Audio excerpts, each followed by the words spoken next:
I want to talk about what brings you in Chicago and today and this morning. But more important, I want to bring in Gianno Caldwell. He's going to be testifying in front of the Congressman's field hearing in Chicago today on the growing crime crisis. And Gianno, remind everyone, not only growing up in Chicago, why this matters to you so much.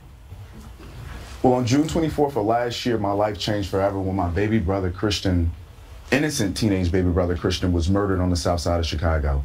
Now, this has been a mission for me, not just because of my brother, but because of the thousands of other victims of violent crime in the city of Chicago. I've been in this fight since I was 14 years old. I got pictures in the Chicago Defender where I'm walking shoulder to shoulder with former Mayor Richard M. Daley and my alderman and the superintendent of police.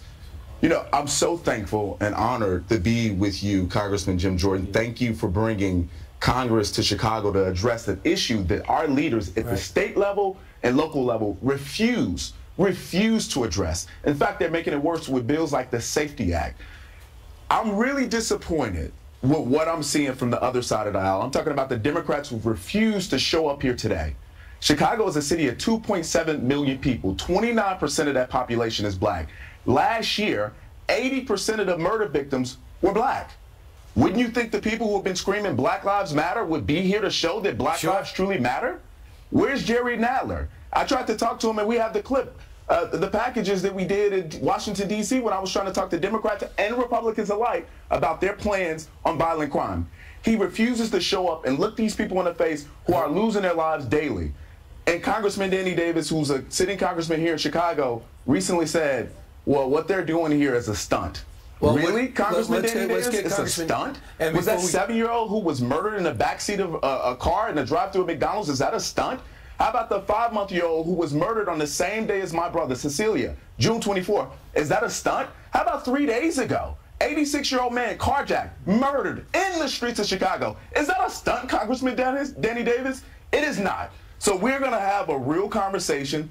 Hopefully we can get something drafted, some legislation, something that's going to really help the people of Chicago and across the nation, because we are a nation that's suffering from violent crime, and Democrats have not taken this issue seriously. But, Chairman, real quick, what do you expect to emerge out of this? Same thing happened at the border. Kevin McCarthy, Democrats didn't show up. Look at that problem. This is now a zero-cash bail state you're in.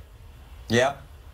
No, Gianno's exactly right. When you let bad guys stay on the street, they do bad things, and that's been the policy of the state's attorney, the Cook County State's attorney here, Kim Foxx. You couple that with what the mayor did, former Mayor Lightfoot, when she defunded the police, and then you add in this law that the legislature passed in a lame duck session at 4 in the morning, which gets rid of cash bail.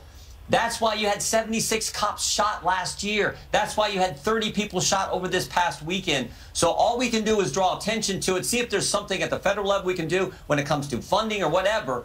But that drawing attention to this problem, I think, is so important. And when you have witnesses like Gianno who can tell it in a firsthand, personal way, the tragedy and impact on his family, that is powerful. And we appreciate him being one of our witnesses today, along with 2 police officers, one who was actually shot himself, who is going to be a part of our witnesses today as well. I mean, if you just look pure politics, forget about the emotion and the reality. The Democrats, it's not to their benefit to ignore the border and ignore crime, and that's exactly what this looks like right now. Guys, thanks so much. We'll be covering your hearing. Appreciate it. Thank you. Thank you.